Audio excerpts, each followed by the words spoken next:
Hi friends, one India ಕನ್ನಡಗೆ ಸ್ವಾಗತ. ನಾನು ಶ್ರೀರಕ್ಷಾ ರಘುರಾಮ್. ಸ್ನೇಹಿತರೆ, ಈ ಬಾರಿಯ ಯಲಹಂಕದಲ್ಲಿ ನಡೆದಂತಹ ಏರೋ ಇಂಡಿಯಾದಲ್ಲಿ ಅಬ್ಬರಿಸಿದಂತಹ ಕೆಲವೊಂದು ಫೈಟರ್ ಜೆಟ್ ಗಳನ್ನ ನೋಡೋಣ. ಇದೊಂದು ರೀತಿಯಲ್ಲಿ ಏನಂತ ಹೇಳಿದ್ರೆ ಎಲ್ರಿಗೂ ಕೂಡ ಇದರ ಮೇಲೆ ತುಂಬಾ ಕುತೂಹಲ ಹಾಗೆ ಇಂಟ್ರೆಸ್ಟ್ ಅಂತಾನೆ ಹೇಳ್ಬಹುದು.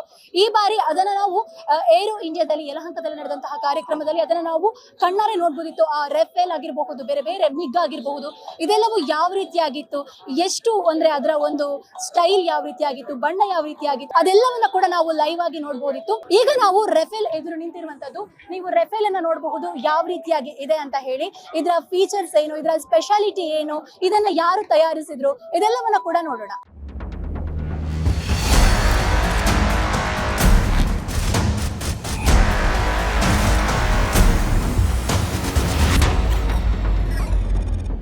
ಸ್ನೇಹಿತರೆ, ರಫೇಲ್ ಯುದ್ಧ ವಿಮಾನ ಅಂತ ಅಂದ್ರೆ ಇಡೀ ಒಂದು ರೀತಿಯಲ್ಲಿ ಜಗತ್ತೇ ಬೆಚ್ಚಿ ಬೀಳುತ್ತೆ, ಅಷ್ಟು ವಿಶೇಷವಾಗಿದೆ ಈ ರಫೇಲ್ ಯುದ್ಧ ವಿಮಾನ. ಇನ್ನು ಈ ರಫೇಲ್ ಜಗತ್ತಿನ ಅತ್ಯಂತ ಪ್ರಭಾವಶಾಲಿ ಯುದ್ಧ ವಿಮಾನಗಳಲ್ಲಿ ಒಂದು ಅಂತಾನೆ ಹೇಳಬಹುದು.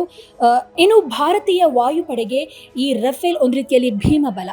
ರಫೇಲ್ ಶತ್ರು ದೇಶಗಳಿಗೆ ನಡುಕವನ್ನ ಹುಟ್ಟಿಸುತ್ತೆ. ಹೀಗೆ ರಫೇಲ್ ಬಗ್ಗೆ ಅಷ್ಟೊಂದು ಭಯ ಯಾಕೆ? ರಫೇಲ್ ಸಾಮರ್ಥ್ಯ ಎಂತಹದ್ದು ನೋಡೋಣ. ರಫೇಲ್ ವಿಮಾನ ಗಂಟೆಗೆ ಗರಿಷ್ಠ ಅಂತಂದ್ರೂ 750 ಕಿಲೋಮೀಟರ್ ವೇಗದಲ್ಲಿ ಹಾರಾಟವನ್ನು ನಡೆಸುತ್ತೆ. ರಫೇಲ್ ಜೆಟ್ 9500 kg ತೂಕದ ಶಸ್ತ್ರಾಸ್ತ್ರಗಳನ್ನು ಹೊತ್ತೊಯ್ಯುವಂತಹ ಸಾಮರ್ಥ್ಯವನ್ನು ಹೊಂದಿದೆ. ಅಷ್ಟೇ ಅಲ್ಲ, ರಫೇಲ್ ಯುದ್ಧ ವಿಮಾನ ಇಳಿಲಿಕ್ಕೆ 450 ಮೀಟರ್ ಉದ್ದದ ರನ್ವೇ ಅಗತ್ಯ. ಏನು, ರಫೇಲ್ ಜಗತ್ತಿನ ಅತ್ಯಂತ ಪ್ರಭಾವಶಾಲಿ ಯುದ್ಧ ವಿಮಾನಗಳಲ್ಲಿ ಒಂದು. ಇದೀಗ ಭಾರತದ ವಾಯುಸೇನೆಗೆ ಒಂದು ರೀತಿಯಲ್ಲಿ ಒಂದು ಚಿನ್ನದ ಬಾಣ ಅಥವಾ ಏನ್ ಹೇಳ್ತೀವಿ, ಒಂದು ಅತ್ಯಂತ ಅಮೂಲ್ಯವಾದ ರತ್ನದಂತೆ ಈ ರಫೇಲ್ ಇದೀಗ ಸೇರ್ಪಡೆಯಾಗಿದೆ. ಇನ್ನು ರಫೇಲ್ ಅವಳಿ ಸಾಮರ್ಥ್ಯದ ಯುದ್ಧ ವಿಮಾನ ಆಗಿದೆ. ರಫೇಲ್ ಯುದ್ಧ ವಿಮಾನ ಆಕಾಶ ಹಾಗೂ ನೌಕಾನೆಲೆಯಿಂದಲೂ ಕೂಡ ಕಾರ್ಯಾಚರಣೆ ನಡೆಸುವಂತಹ ಸಾಮರ್ಥ್ಯವನ್ನ ಹೊಂದಿದೆ.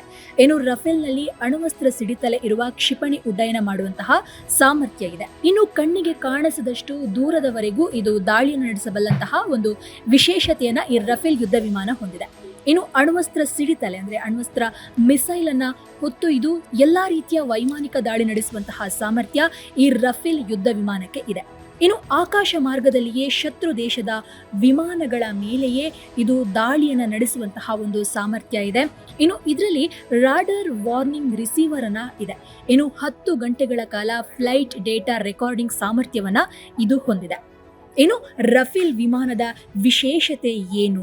ರಫೇಲ್ ವಿಮಾನದ ರೆಕ್ಕೆಗಳ ಉದ್ದ 10.8 ಮೀಟರ್, ವಿಂಗ್ ಅಂದ್ರೆ ರೆಕ್ಕೆಯ ಅಗಲ ಏರಿಯಾ 45.7 ಮೀಟರ್. ಇನ್ನು ರಫೇಲ್ ಯುದ್ಧ ವಿಮಾನದ ಒಟ್ಟು ಉದ್ದ 15.3 ಮೀಟರ್. ಇನ್ನು ರಫೇಲ್ ಯುದ್ಧ ವಿಮಾನದ ಎತ್ತರ 5.34 ಮೀಟರ್. ಇನ್ನು ರಫೇಲ್ ಅದ ಕಾಲಿರುವಾಗ ಅದರ ತೂಕ ಅಂದಾಜು 10.3 ಟನ್. ಇನ್ನು ಲೇಸರ್ ವಾರ್ನಿಂಗ್, ರೇಡಾರ್ ಜಾಮರ್ ಹಾಗೆ 1800 ಕಿಲೋಮೀಟರ್ ವ್ಯಾಪ್ತಿಯ ವೈರಿ ಪಡೆಯ ಚಟುವಟಿಕೆಯನ್ನ ಇದು ತಿಳಿದುಕೊಳ್ಳುವಂತಹ ಒಂದು ಸಾಮರ್ಥ್ಯ ಇದರಲ್ಲಿ ಇದೆ. ಒಟ್ನಲ್ಲಿ ರಫೇಲ್ ಅನ್ನುವಂಥದ್ದು ಶತ್ರು ದೇಶಗಳಿಗೆ ನಡುಕ ಹಾಗೆ ಭಾರತಕ್ಕೆ ಅತ್ಯಂತ ಹೆಮ್ಮೆ ಅಂತಾನೆ ಹೇಳಬಹುದು. ಸ್ನೇಹಿತರೆ, ಇನ್ನು ಸದ್ಯದ ಬೆಳವಣಿಗೆ ಅಂದ್ರೆ ರಫೇಲ್ ಕುರಿತ ಸದ್ಯದ ಬೆಳವಣಿಗೆಯನ್ನು ನೋಡೋದಾದ್ರೆ, ದೇಶದಲ್ಲಿ ಭಾರಿ ಸಂಚಲನ ಮೂಡಿಸಿದಂತಹ ರಫೇಲ್ ಯುದ್ಧ ವಿಮಾನಗಳ ಖರೀದಿ ಅಂತಿಮ ಹಂತವನ್ನ ತಲುಪಿದೆ.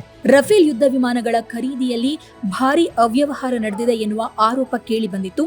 ಕಾಂಗ್ರೆಸ್ ಹಾಗೆ ಬಿಜೆಪಿಯ ನಡುವೆ ಈ ವಿಚಾರ ಭಾರಿ ಪರ ವಿರೋಧ ವ್ಯಕ್ತವಾಗಿತ್ತು. ದೇಶದ ರಕ್ಷಣೆ ವಿಷಯಗಳ ಬಗ್ಗೆ ಕಾಂಗ್ರೆಸ್ ಅನಾವಶ್ಯಕ ಚರ್ಚೆ ನಡೆಸ್ತಾ ಇದೆ ಅಂತ ಹೇಳಿ ಬಿಜೆಪಿ ದೂರಿತ್ತು. ಇನ್ನು ಇದೀಗ ಪ್ಯಾರಿಸ್ನಲ್ಲಿ ನಡೆಯಲಿರುವಂತಹ ಆರ್ಟಿಫಿಷಿಯಲ್ ಇಂಟೆಲಿಜೆನ್ಸ್ ಶೃಂಗಸಭೆಯಲ್ಲಿ ಭಾಗವಹಿಸಲಿಕ್ಕಿದ್ದಾರೆ. ಫ್ರಾನ್ಸ್ ಅಧ್ಯಕ್ಷ ಎಮಾನ್ಯುಯಲ್ ಮ್ಯಾಕ್ರಾನ್ ಅವರ ಅಧ್ಯಕ್ಷತೆಯಲ್ಲಿ ಈ ಕಾರ್ಯಕ್ರಮ ನಡೆಯಲಿಕ್ಕಿದೆ. ಇನ್ನು ಫೆಬ್ರವರಿಯಲ್ಲಿ ಪ್ಯಾರಿಸ್ಗೆ ಪ್ರಧಾನಿ ನರೇಂದ್ರ ಮೋದಿ ಭೇಟಿ ಕೊಡ್ತಾ ಇದ್ದಾರೆ ಹೇಗಂತ ಹೇಳಲಾಗಿದೆ.